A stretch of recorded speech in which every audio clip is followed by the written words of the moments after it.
and gentlemen. Again, yes, my name is Alan Gephardt, and I am presenting a talk that was actually composed by my coworker, Dan McGill, who could not be here this afternoon. So I've stepped in for him. So I'll be presenting Dan's work and very interesting topic, James A. Garfield and the Civil War. So today's talk is going to look at the way Garfield thought about the Civil War. It will examine some of his private thoughts and public declarations from before, during, and after the war, and hopefully we'll come away with an understanding of the man and how he viewed the Civil War and his own role in it.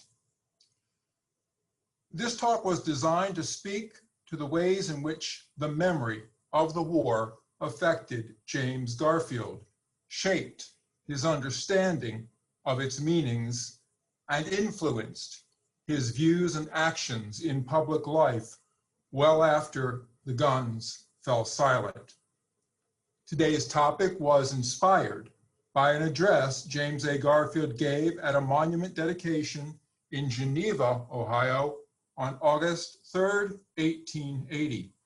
He titled this speech, "The Immortality of Ideas."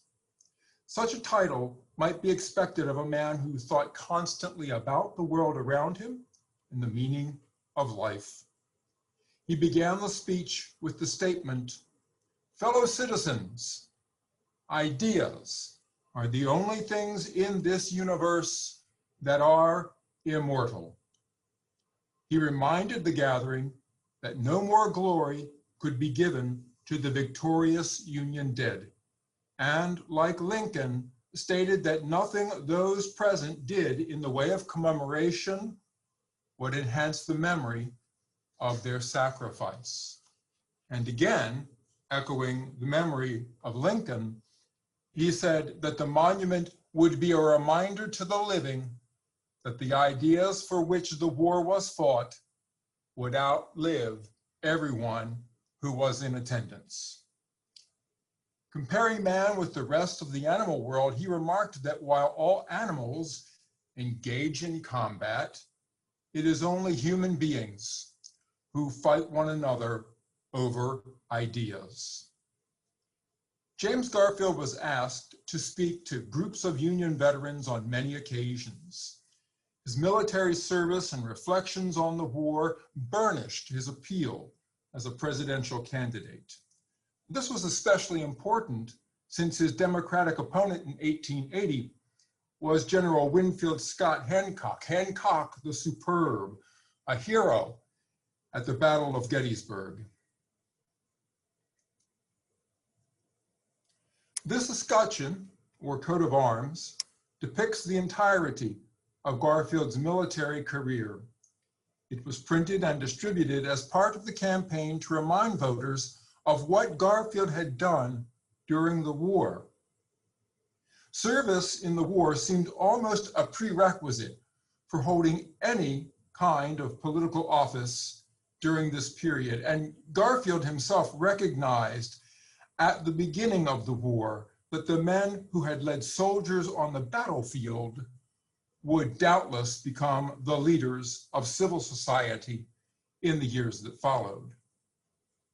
Note that on the escutcheon's header is seen military-style commands to post this up and read it.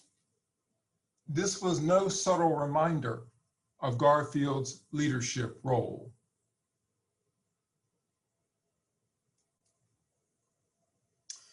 The War of the Rebellion, as it was officially called by the U.S. Department of War, had its roots in the ongoing debates over slavery in the Western territories. Whether they would be admitted as slave states or free states was a topic of debate years before the first shots were fired. This debate swirled around Ohio's Western Reserve, and as a young student, Garfield pondered the question in his diary. While opposed to political activity on religious grounds, he could not help but consider the moral question of slavery. At the age of 16, as we see here on the screen, he concluded that the Word of God did not explicitly forbid slavery.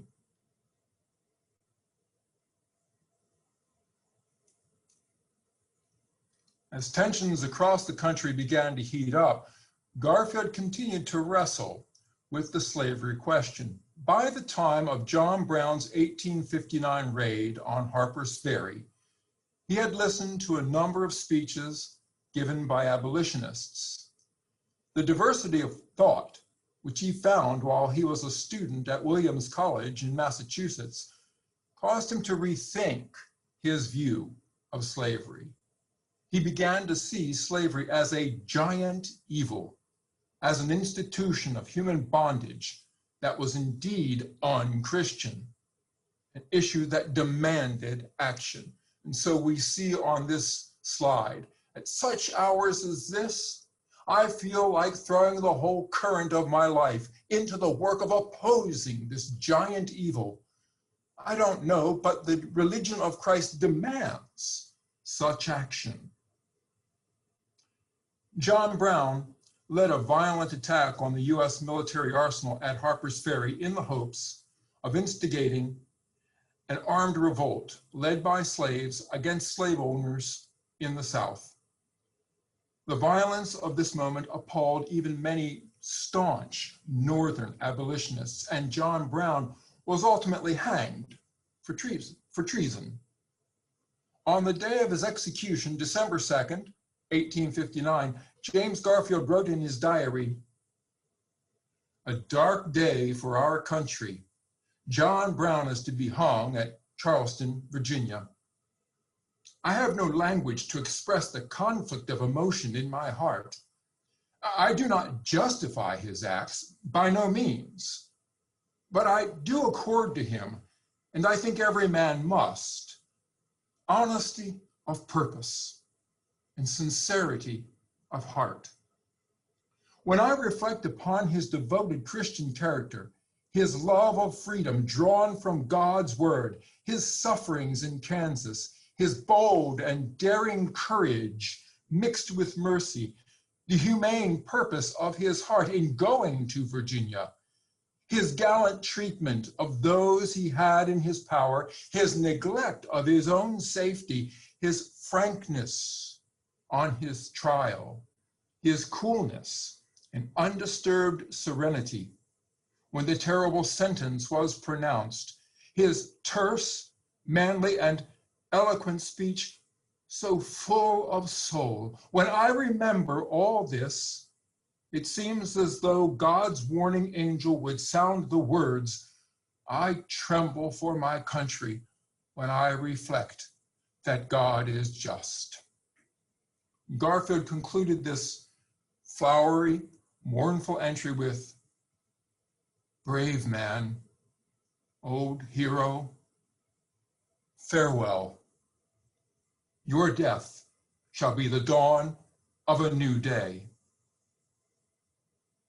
Clearly, his views of John Brown's cause overshadowed whatever reluctance he initially felt toward the involvement of Christians in the abolitionist cause.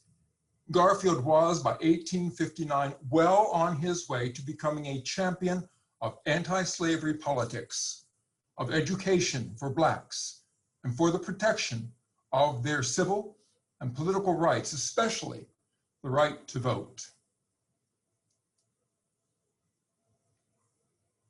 The outbreak of the war found James Garfield serving in the Ohio Senate and sitting as president of the Western Reserve Eclectic Institute, now Hiram College.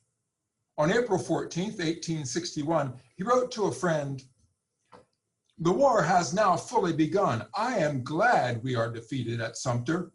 It will rouse the people. I can see no possible end to the war till the South is subjugated.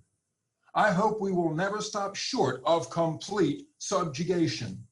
Better lose 1,000,000 men in battle than allow the government to be overthrown. The war will soon assume the shape of slavery and freedom.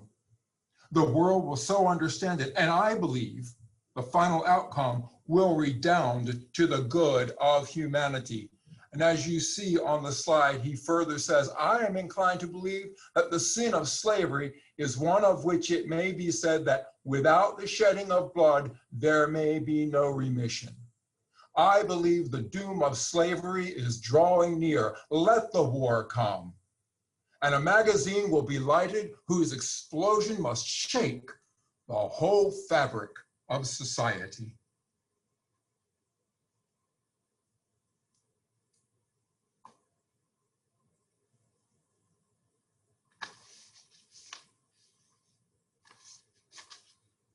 Garfield saw the immediate cause and the projected outcome of the war in very stark terms.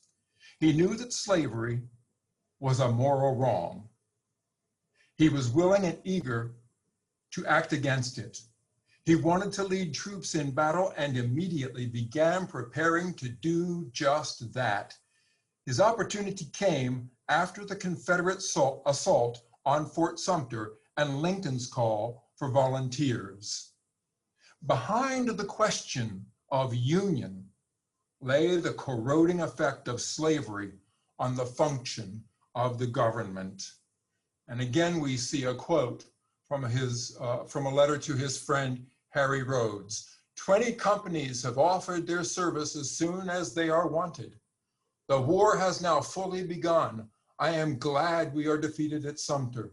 Again, it will rouse the people. And we've already talked about that, so I'm going to continue on.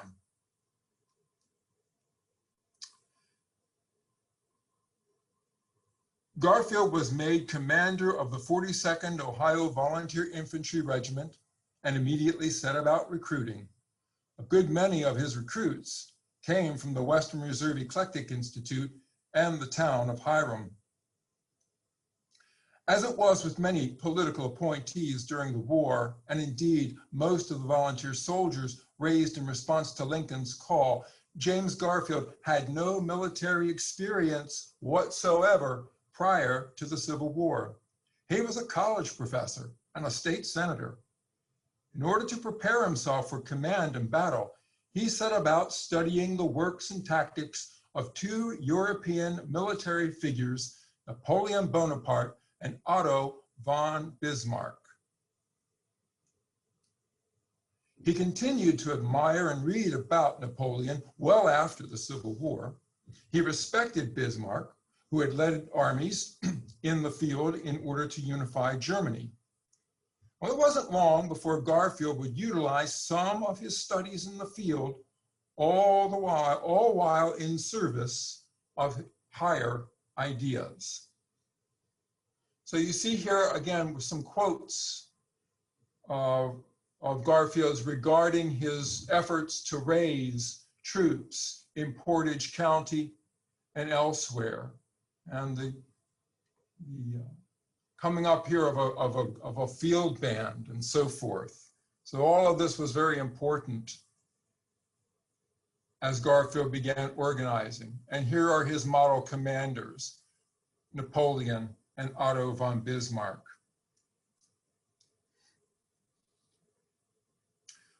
So the Battle of Middle Creek in Kentucky was the most significant battle for Garfield in the early days of the war, in the early days of his service.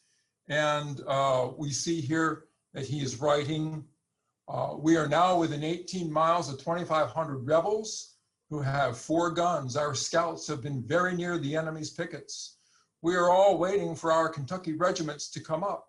As soon as these arrive, we shall attack rebels at Painesville. And that, if you see here where you see Middle Creek, so Painesville is very much in that vicinity.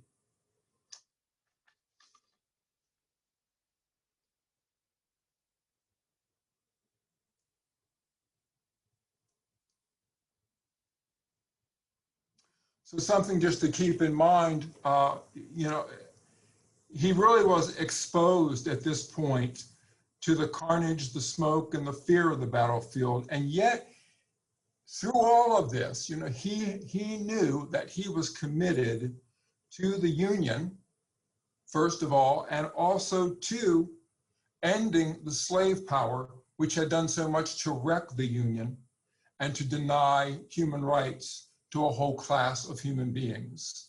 So this was, where he stood on the war: preserve the Union, get rid of slavery because it is corroding government and because it is immoral to hold in slavery a group of human beings.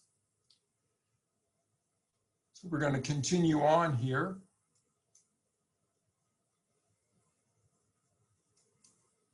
Okay. I'll quote to his letter, Lucretia, my dear Crete, you have doubtless heard before this that we have had a battle with the enemy. He's still talking about Middle Creek in Kentucky. During Saturday and Sunday, I planned and conducted a series of little maneuvers intended to mislead the enemy. I sent 2 Kentucky companies along the ridge. Hardly a minute more had elapsed when, boom, went a cannon, followed by another throwing a 12-pound shell, which struck within 2 feet of Adjutant Doles. The shell tore up the earth, but did not explode. Nearly all of Marshall's shells were duds. Marshall was Humphrey Marshall, the Confederate commander at the Battle of Middle Creek.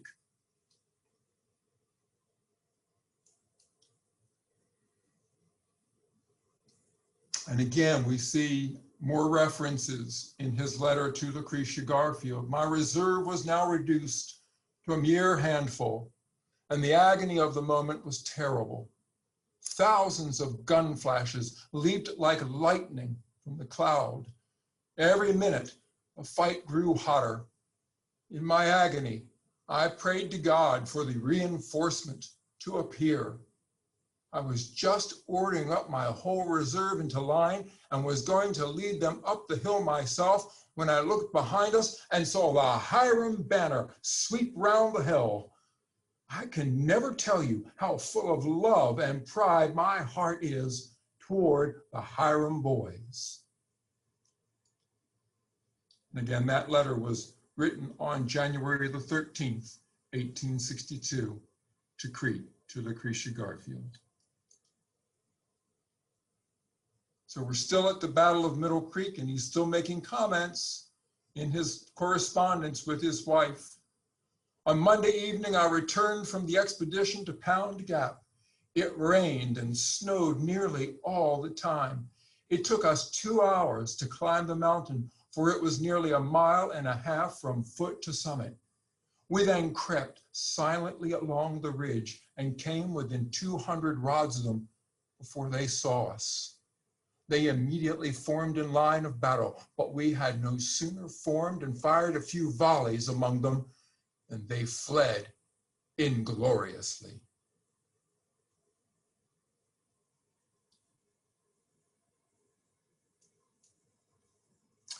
And then here comes one of the interesting little incidents of the war for Garfield. And Dan has entitled this slide, I think very appropriately, Garfield the Sailor. One of the interesting things about James Garfield is that from the time he was a boy, he was very interested in the sea, in the water, and at one point fancied himself as a sailor.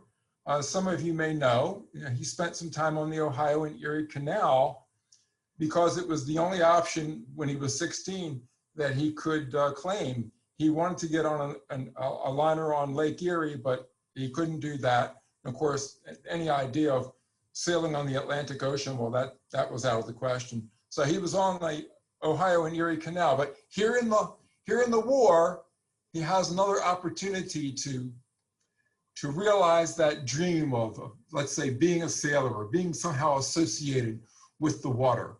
So after a week, this is from the biography by Alan Peskin called Garfield. After a week of violent rainstorms, the Big Sandy River, the lifeline of Garfield's brigade, had risen so high that navigation was blocked. When Garfield saw his supplies dwindle to the point where his men were compelled to go on half rations, he resolved to take matters into his own hands. Riding back to Catlettsburg, he found no riverboat captain could be induced to risk the swollen current. All persuasion failing, Garfield expropriated a rickety steamer, the Sandy Valley, and forced the captain to weigh anchor. Not even the threat of Garfield's pistols could induce the captain to take the responsibility for such a lunatic voyage, so Garfield himself had to take the wheel, and he got the supplies that he wanted. So because of his victory at Sandy Valley, he was promoted. And as we see here on March 19th, 1862, this colonel was promoted to General of Volunteers. His promotion was dated back to January 10th, 1862, the date of the commencement of the Battle of Middle Creek. The promotion meant that he had to leave the 42nd OVI behind to assume command as a brigadier. And here at the Battle of Corinth, again, he is writing to Lucretia of his experience. The battle had been raging since early dawn, and the enemy were just beginning to fall back slowly. I hurried my brigade on and reached the front before 3 o'clock. For an hour, we stood among the roar of the battle, the shells bursting around us occasionally, and the grape shot falling on all sides of me and my staff. After returning from our reconnaissance last evening, we slept again on the ground without blankets. It rained heavily for 3 hours the latter part of the night. I have been almost glad that my dear 42nd is not here with me. There has been such terrible exposure of the soldiers here. But oh, how I grieve at our separation. So we see here James Garfield, loyal to this regiment that he had formed, and also suffering these deprivations on the battlefield in the cause of preserving the Union, which also in time became the cause of ending slavery in the United States. And again, we see him at the Battle of Shiloh, and he writes, "In one thing, I fear we have been mistaken. We have believed in a suppressed Union sentiment in the South. It is my opinion, formed against my will, that there is not enough Union, unconditional feeling south of Kentucky to plant the seeds of public faith in. The fact can no longer be denied that the white slave interest is inveterately hostile to the Union. And I am most thoroughly persuaded that the Union can never live in these states except upon the broken body and shed blood of slavery." So Garfield is arguing here that there's just not enough loyalty to the idea of Union in the South, and it is the slave holders who are suppressing any kind of such feeling, and who in fact have no such feeling. So the later notion that the war is not about slavery, I think is Garfield is saying here, no, behind it all is this issue of slavery and the power that slaveholders in the South hold. And then we see the slide here about Chickamauga, which is the battle which brings Garfield to his highest rank, that of Major General. And in that battle, the two important men with whom Garfield worked are seen here. So on the right, we see General William Rosecrans, who personally selected Garfield as his chief of staff. And on the left, we see General George H. Thomas, the Rock of Chickamauga. It says here on Dan's slide, Garfield was extremely critical of Rosecrans in the months before the Battle of Chickamauga, and some believe Garfield acted out of turn by criticizing his commander, criticizing him to the Secretary of War, Edwin Stanton, among others. So Garfield and Rosecrans immediately hit it off when Rosecrans and Garfield met. They were both intellectuals, they were both religious men, and though Rosecrans was Roman Catholic, this did not dissuade Garfield from engaging in discussions theological with Rosecrans, and I think he respected Rosecrans' point of view, he respected Rosecrans' faith, but as the war continued, after the Battle of Stone River, there were months in which Rosecrans just seemed to be not willing to strike again at the enemy, and this upset Garfield. And so this is why, in time, Garfield reluctantly criticized Rosecrans in letters to Washington. So it was during that Battle of Chickamauga that we have Garfield's ride to glory. And so let us read the slide together. As the Union right and center began to collapse against the onslaught of Longstreet's assault, Rosecrans and his staff evacuated to Chattanooga. George Thomas firmly held the left, and owing to a poorly worded order, the only order written by Major Frank Bond, not written by Garfield, there was confusion over where Wood and his men were on the field. Garfield rode through gunfire toward the front in order to assess the situation and informed Thomas that he now held the entirety of the assault himself. So Garfield rode through gunfire to get to Thomas so that Thomas could hold the field long enough to withdraw his forces safely so that fewer Union soldiers died. That's really the point, I think, of what Garfield accomplished here. Two divisions that were on the field, Union divisions, had fallen back in confusion. Men were shot, men died in great numbers, but Garfield getting to Thomas was able to kind of keep control of the situation. Withdrawal, retreat, no doubt about it, but with less loss of life. And that's the significance of what Garfield did at the Battle of Chickamauga. So Garfield in this period was also nominated for a seat in the House of Representatives in Washington. So he won that election in November of 1862. He did not leave the field to campaign. He remained in the Army, remained in the field, did not campaign, but he was elected nonetheless to represent Ohio's 19th congressional district. This area was let's say, a hotbed of abolitionism, a very anti-slavery area.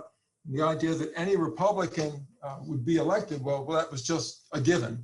And so James Garfield, a very capable man who had already proven himself as a state senator for the area, was nominated and was easily elected as a member of the House. And as you can see here, he took his seat on December 5th, 1863, and he was reelected 8 times. So Garfield was elected 9 times to the House of Representatives. So the idea of term limits probably would have been foreign to him.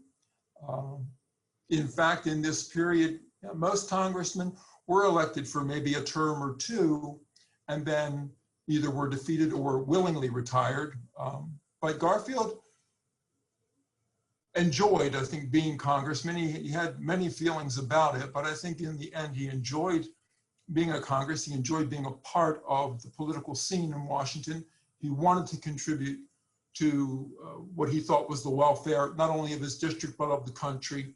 And so even though there were times when he was reluctant about, oh, shall I run again? Shall I run again? He ran, and he was reelected again 8 times.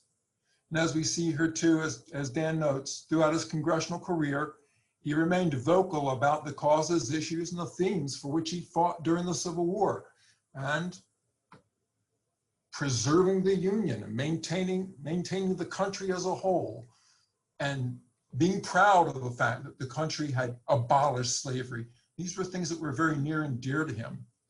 And he was a vocal member of many veterans organizations.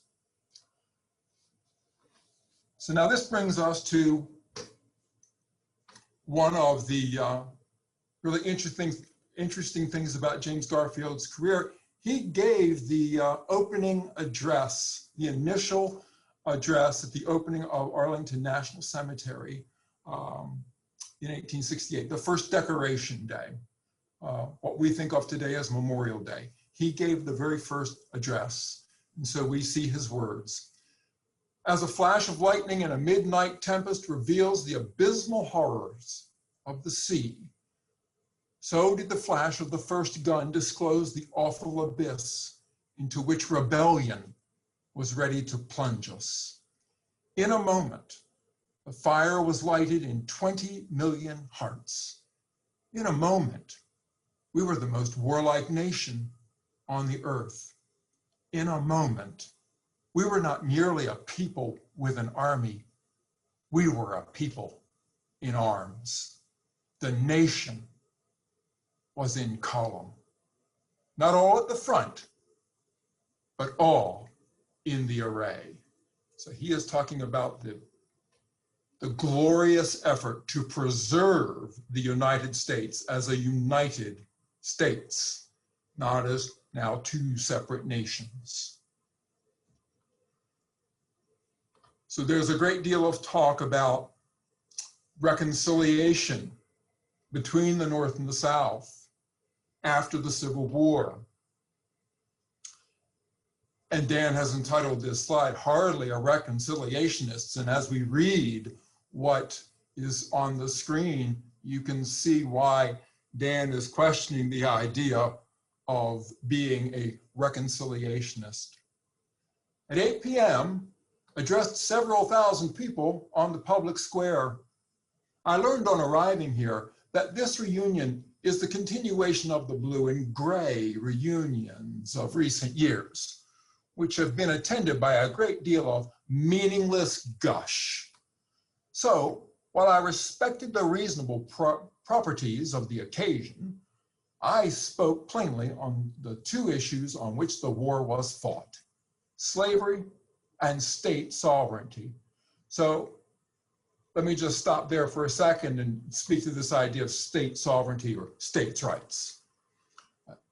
James Garfield more than once condemned the idea that states' right was supreme over the nation.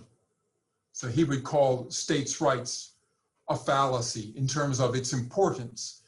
He believed that the nation as a whole, the Union, was the most important aspect of American governance and government, that state rights had a secondary position. And let's look at this second quote. General Ewing read a long address, but not a word in reference to the cause for which our soldiers fought. It was evidently so written as to be equally welcome to blue and gray, and equally tasteless to both. It seemed to me a stupid avoidance of all the meaning and spirit of the war. So now we come to the speech that Garfield delivered at the dedication of the Soldiers' Monument at Painesville on the 3rd of July, 1880.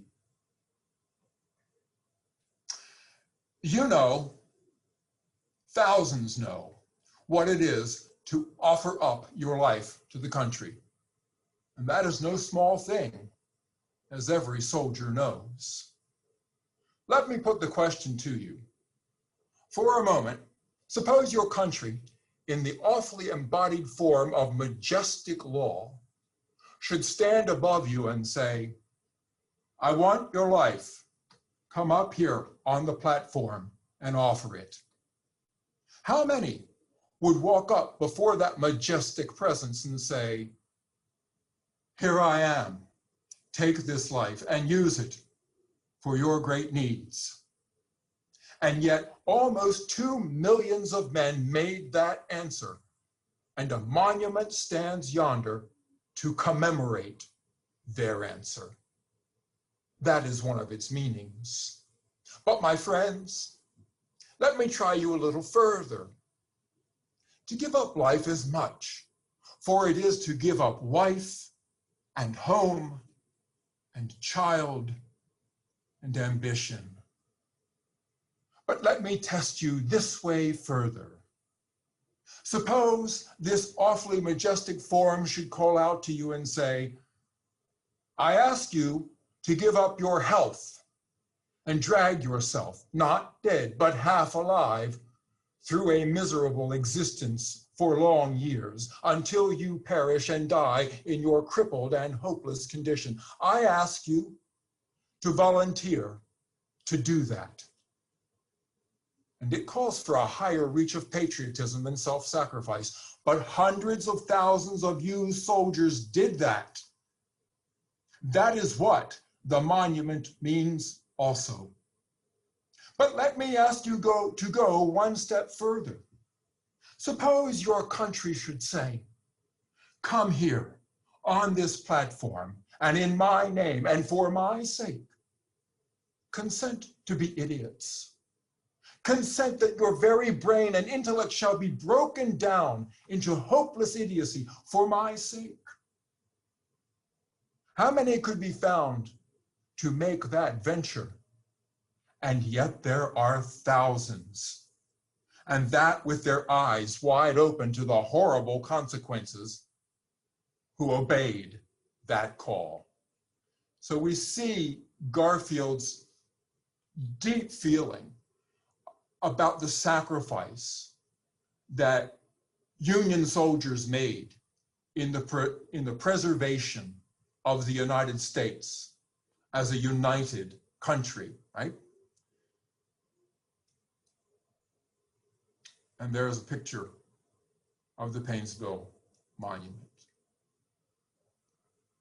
And again, he's at a dedication of a monument in Geneva, Ohio, on the 3rd of August, a month later. And this is where we see the idea that Garfield speaks of, ideas outliving all earthly things. Gentlemen, ideas outlive men. Ideas outlive all earthly things. You who fought in the war for the Union fought for immortal ideas, and by their might, you crowned the war with victory. But victory was worth nothing except for the truths that were under it, in it, and above it. We meet tonight as comrades to stand guard around the sacred truths for which we fought. And while we have life to meet and grasp the hand of a comrade, we will stand by the great truths of the war. Many convictions have sunk so deep into our hearts that we can never forget them. Think of the elevating spirit of the war itself. We gathered the boys from all our farms and shops and stores and schools and homes, from all over the Republic. They went forth unknown to fame, but returned, enrolled on the roster of immortal heroes. They went in the spirit of the soldiers of Henry at Agincourt, of whom he said, "For he today that sheds his blood with me shall be my brother, be he ne'er so vile. This day shall gentle his condition." And again, just a few days later, at Madison Square Park in New York City on August 6, 1880, In his Boys in Blue speech, Garfield spoke these words: "Another thing we will remember our allies who fought with us. Soon after the great struggle began, we looked behind the army of white rebels and saw 4 million of black people condemned to toil as slaves for our enemies.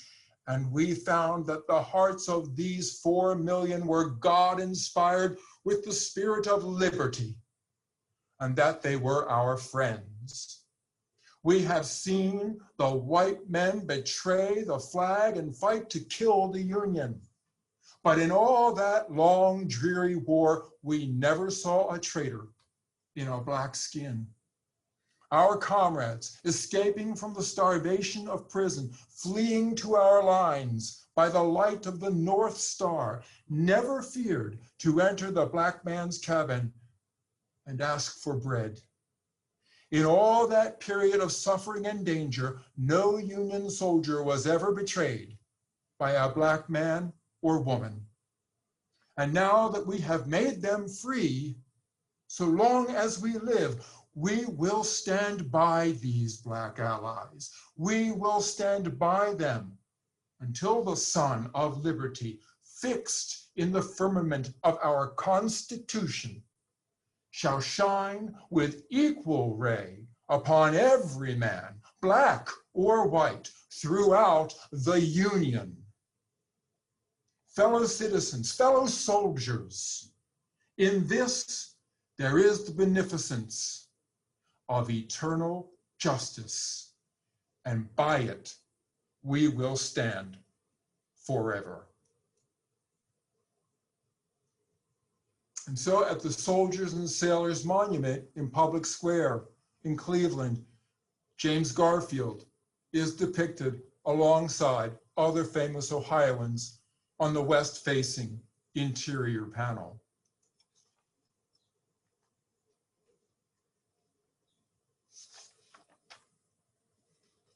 So we have some photos here from the Library of Congress showing the traditional Victorian black bunting draped on several Grand Army of the Republic halls after the death of President Garfield. These veterans of the Civil War resolved to honor both their fallen comrades and the ideas of union and freedom.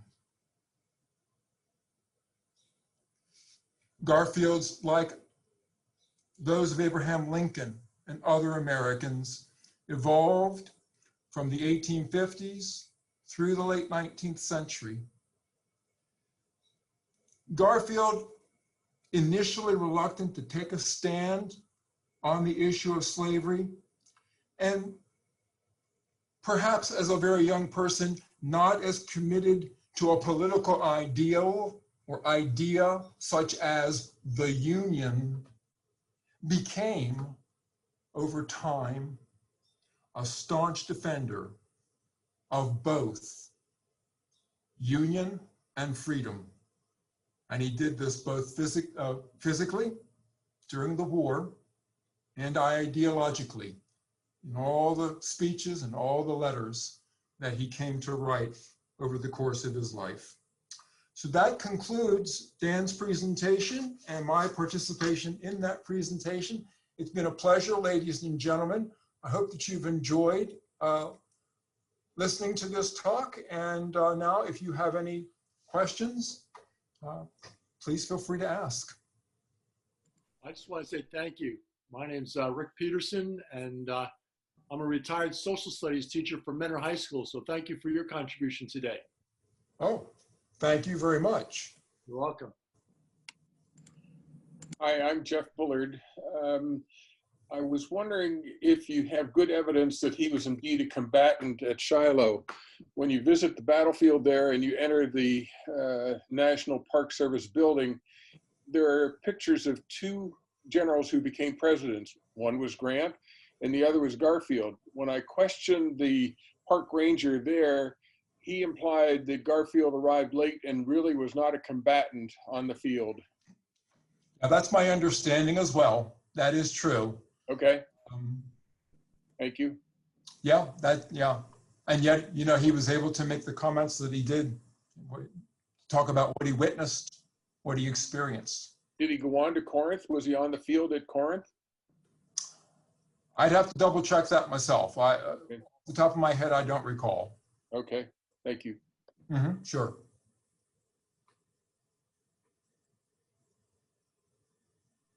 Any other questions? Thank you much. Oh, a pleasure. Thank you. All right, goodbye, everyone. Bye.